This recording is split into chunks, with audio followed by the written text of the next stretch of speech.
ಯಾವತ್ತೂ ಕೂಡ ಯಾವುದೇ ಪಕ್ಷ ತಮ್ಮ ಅಭ್ಯರ್ಥಿಗಳನ್ನು ಫಸ್ಟ್ ಲಿಸ್ಟಲ್ಲಿ ಬಿಡುಗಡೆ ಮಾಡುತ್ತಲ್ಲ, ಅದರ ಅರ್ಥ ಏನಪ್ಪ ಅಂತಂದರೆ ಅಲ್ಲಿ ಯಾವುದೇ ಪ್ರಾಬ್ಲಮ್ ಇಲ್ಲ, ಹೆಸರು ಯಾವುದು ಚೇಂಜ್ ಮಾಡಲ್ಲ, ಬದಲಾವಣೆಗಳಿಲ್ಲ, ಯಾವುದು ಲೇಟಾಗಿ ಬರುತ್ತೋ ಅಲ್ಲಿ ಏನೋ ನಡೀತಾ ಇದೆ ಅಂತೇಳಿ. ಹಾಗಾಗಿ ನಿನ್ನೆ ಕರ್ನಾಟಕದ 7 ಕ್ಷೇತ್ರಗಳಿಗೆ ಕಾಂಗ್ರೆಸ್ ತನ್ನ ಅಭ್ಯರ್ಥಿಯನ್ನು ಆಯ್ಕೆ ಮಾಡಿದ್ದಾರೆ. ಅಂದರೆ ಅಲ್ಲಿ ಯಾವುದೇ ಟೆನ್ಷನ್ ಇಲ್ಲ, ಯಾರು ಕಿರಿಕಿರಿ ಸಣ್ಣ ಪುಟ್ಟದ್ದು ಬಂದೇ ಬರೋದು ಎಲ್ಲ ಕಡೆ. ಆದರೆ ಕಾಂಗ್ರೆಸ್ಗೆ ಈಗ ಶುರುವಾಗುತ್ತೆ ಟಫ್.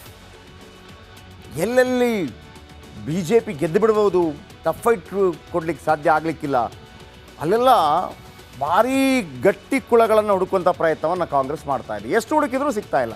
ಹಾಗಾಗಿ ಒಂದು ನಿರ್ಧಾರಕ್ಕೆ ಬಂದಿದ್ದಾರೆ. ಯಾರೆಲ್ಲ ಹಾಲಿ ಮಂತ್ರಿಗಳಿದ್ದಾರೆ, ಒಂದು 7-8ರಿಂದ 10 ಜನ, ನೀವು ಕಣಕ್ಕಿಳಿಯಿರಿ.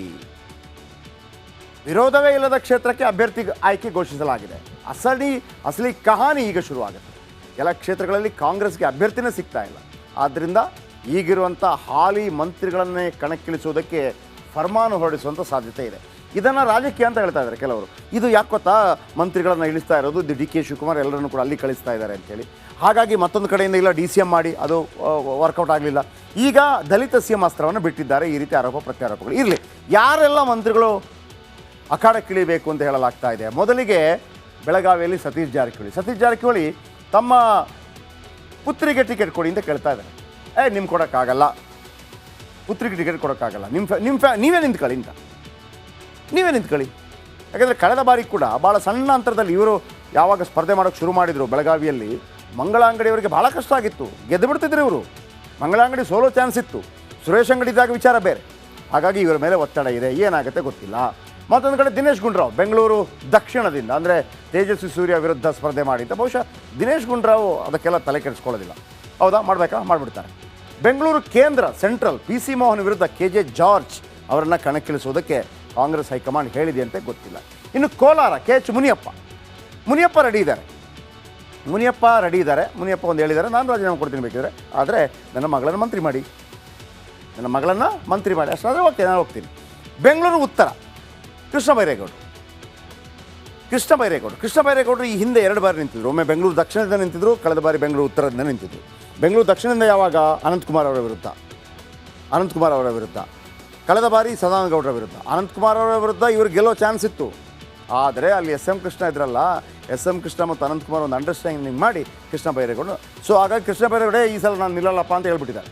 ಚಾಮರಾಜನಗರ HC ಮಹದೇವಪ್ಪ, ಮನಸ್ಸಿಲ್ಲ HC ಮಹದೇವಪ್ಪಗೆ, ಮಗನ ಕೊಡಿ ಬೋಸ್ಗೆ, ಬೋಸ್ ಇಲ್ಲ ನೀವು ನಿಲ್ಲಬೇಕು ಅಂತ ಹೈಕಮಾಂಡ್.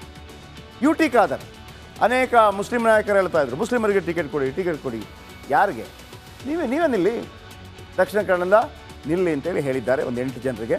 ಸೊ ಇವರು ಯಾರಿಗೂ ಮನಸ್ಸಿಲ್ಲ. ಆ ಕಡೆ ಯಾಕೆ ಮನಸ್ಸಿಲ್ಲ? ಮೊದಲಿಗೆ ಕೃಷ್ಣ ಬೈರೇಗೌಡರು ಒಂದು ಹೇಳಿಕೆಯನ್ನು ಕೊಟ್ಟಿದ್ದಾರೆ. ಯಾಕಂದರೆ ಕೃಷ್ಣ ಬೈರೇಗೌಡರ ಹೇಳಿಕೆಯನ್ನು ನಿಜವಾಗ್ಲೂ ಕಾಂಗ್ರೆಸ್ ಗೌರವಿಸಬೇಕು. 2 ಬಾರಿ ನಿಂತಿದ್ದಾರೆ, ಪಕ್ಷ ಹೇಳಿದೆ ಅಂತೇಳಿ 2 ಬಾರಿ ನಿಂತಿದ್ದಾರೆ. ಪದೇ ಈ ರೀತಿ ಸೂಚನೆ ಒತ್ತಡ ನೀಡುವುದು ಸೂಕ್ತವಲ್ಲ ಅಂತ ಹೇಳಿದ್ದಾರೆ ಸಚಿವ ಕೃಷ್ಣ ಬೈರೇಗೌಡರು ಯಾವತ್ತಂಗೆ ಹೇಳಲ್ಲ.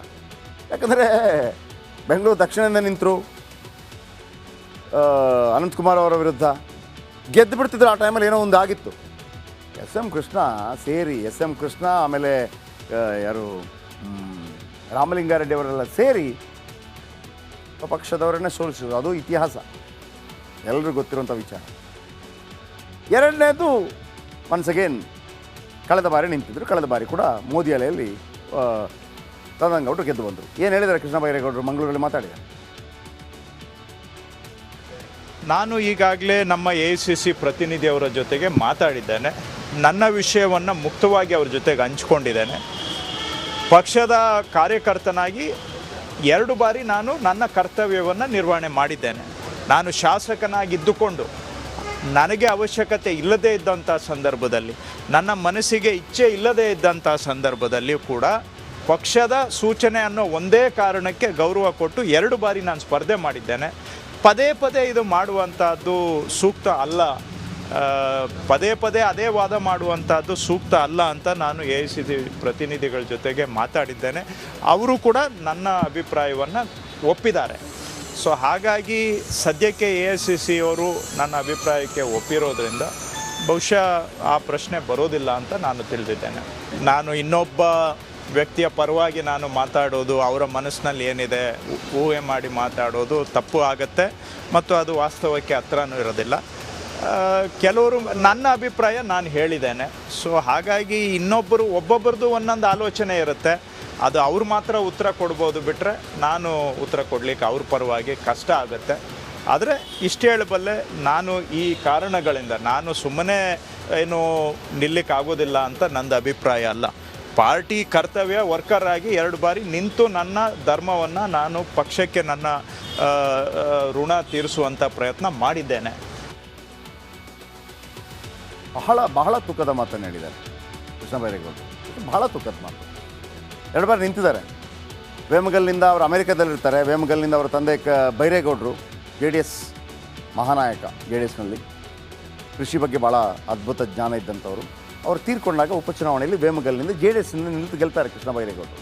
ಆಮೇಲೆ ಕಾಂಗ್ರೆಸ್ಗೆ ಬರ್ತಾರೆ. ಆಮೇಲೆ ರಾಹುಲ್ ಗಾಂಧಿ ಬೆಂಗಳೂರು ಬಂದಾಗ ಇವರೇ ಕಾರೆಲ್ಲ ಓಡಿಸ್ಕೊಂಡು ಹೋಗ್ತಾಯಿದ್ರು.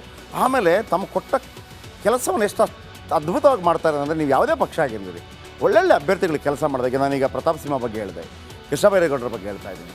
ಆಮೇಲೆ GST ಬಗ್ಗೆ ಇವ್ರಿಗಿರುವಂಥ ಜ್ಞಾನ ಇದೆಯಲ್ಲ, ನಂಬರ್ 1. ಆಮೇಲೆ ನಿಮ್ಗೆ ಭಾಳ ಅದ್ಭುತ ಆಗುತ್ತೆ. ಸಿದ್ದರಾಮಯ್ಯ ಹತ್ರ ಕೇಳಬೇಕು, ಏನು ಕೇಳಿದ್ರು ಕೂಡ ಕೃಷ್ಣ ಹತ್ರ ಕೇಳಿ ಅಂತ ಹೇಳ್ತಾ ಇರ್ತಾರೆ. ಭಾಳ ಸಪೋರ್ಟ್ ಮಾಡ್ತಾರೆ ಸಿದ್ದರಾಮಯ್ಯನವರು ಕೃಷ್ಣ ಬೈರೇಗೌಡರಿಗೆ. ಆಮೇಲೆ ಅದ್ಭುತವಾದ ಪಾಂಡಿತ್ಯ ಇದೆ. ನೀವು ಪಕ್ಷ ಯಾವುದೇ ಇರಲಿ, ಇಂಥ ನಾಯಕರುಗಳು ನಮ್ಮ ರಾಜ್ಯಕ್ಕೆ ಬೇಕು ಖಂಡಿತವಾಗಲು.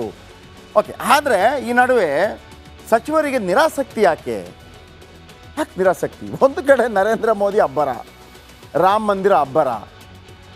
ಬಹುತೇಕರಿಗೆ ಗೊತ್ತಾಗಿದೆ ನಾವು 136 ಬಂದಿರ್ಬೋದು, ಆದರೆ MP ಸೀಟಲ್ಲಿ ಗೆಲ್ಲಲ್ಲ ಅಂತೇಳಿ. ಯಾಕೆ ಅಂತ ಹೇಳ್ಬಿಡ್ತೀನಿ. ಈಗ ನೋಡಿ, ಕೋಲಾರ ತಗೊಳ್ಳಿ. ಕೋಲಾರ ಇತ್ತೀಚೆಗೆ ಕೋಲಾರ ಈ ಬಾರಿ ಮುನಿಸ್ವಾಮಿ ಗೆದ್ದಿರ್ಬೋದು. ಆದರೂ ಕೂಡ ಲೋಕಸಭಾ ಚುನಾವಣೆಯಲ್ಲಿ ಒಂದು 3 ಲಕ್ಷ ವೋಟ್ BJP ಗಿದ್ದೇ ಇರುತ್ತೆ. ಅಲ್ಲೊಂದು ಗ್ರಾಮ ಪಂಚಾಯತಿಯಲ್ಲಿ ಗೆಲ್ಲ BJP, ಅದು ಹೆಂಗೆ ಅಂತ. ಸೊ ಹಾಗಿರುವಾಗ ಈ ಅಬ್ಬರದಲ್ಲಿ ಗೆಲ್ತೀವ? ಯಾಕೆ ಬೇಕು? ನೋಡಿ, ಮಂತ್ರಿಗಿರಿ ಸಿಕ್ಕಿದೆ, ರಾಜಧಾನಿಯಲ್ಲಿ ಮನೆ ಇದೆ, ಸೆಲ್ಯೂಟ್ ಹೊಡಿತಾರೆ, ಉಸ್ತುವಾರಿ ಇದೆ. ಇನ್ನು ಅಲ್ಲಿ ಸುಮ್ಮನೆ ಒಂದು MP ಆಗಿ ಹೋಗ್ಬೇಕಾ? ಯಾಕೆ ಬೇಕು? ಲೋಕಸಭಾ ಚುನಾವಣೆಗೆ ನಿಂತರೆ ನಾವೇ ದುಡ್ಡು ಖರ್ಚು ಮಾಡಬೇಕು. ಆಮೇಲೆ ಮೊದಲೇ ದೇಶದಾದ್ಯಂತ ಮೋದಿ ಶ್ರೀರಾಮ ಅಲೆ ಇದೆ. ಲೋಕಸಭಾ ಚುನಾವಣೆ ಸೋತ್ರೆ ಮರ್ಯಾದೆಗೆ ಪೆಟ್ಟು. ಸೋತ್ರೆ ಮತ್ತೆ ಅವರು ಮಂತ್ರಿ ಆಗ್ಬೋದು, ಏನು ತೊಂದರೆ ಇಲ್ಲ. ಯಾಕಂದರೆ ನೀವು ಲೋಕಸಭಾ ಚುನಾವಣೆಗೆ ನಿಲ್ಲಬೇಕು ಅಂತಂದರೆ MLA ಚುನಾವಣೆಗೆ ರಾಜೀನಾಮೆ ಕೊಟ್ಟು ನಿಲ್ಲಬೇಕು ಅಂತೇನಿಲ್ಲ. ರಾಜೀನಾಮೆ ಕೊಡಬೇಕು ಅಂತಿಲ್ಲ, ಅದು ಇರುತ್ತೆ.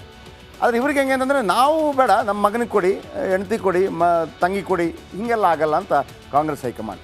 ಇನ್ನು ಲೋಕಸಭಾ ಚುನಾವಣೆಯಲ್ಲಿ ಗೆದ್ದರೆ ಮಂತ್ರಿಗಿರಿ ಬಿಡಬೇಕು. ಮಂತ್ರಿಗಿರಿ ಬಿಟ್ಟು MP ಯಾವನ್ರಿ ಆಗ್ತಾರೆ? ಆಮೇಲೆ ದೆಹಲಿಯಲ್ಲಿ ರಾಜಕಾರಣ ಮಾಡಬೇಕು, ನಮ್ಮ ಕ್ಷೇತ್ರ ಬಿಟ್ಟು. ರಾಜಧಾನಿ ದೆಹಲಿಯಿಂದ ತಮ್ಮ ಕ್ಷೇತ್ರಕ್ಕೆ ಓಡಾಡಬೇಕು. ಯಾಕೆ ಬೇಕು? ಆರಾಮ್ಸೆ ಇದ್ದಾರೆ. ಆದರೆ ಕಾಂಗ್ರೆಸ್ ಅವರನ್ನು ಫೋರ್ಸ್ಫುಲಿ ನಿಲ್ಲಲೇಬೇಕು ಅಂತ ಹೇಳ್ತಾ ಇದ್ದಾರಂತೆ.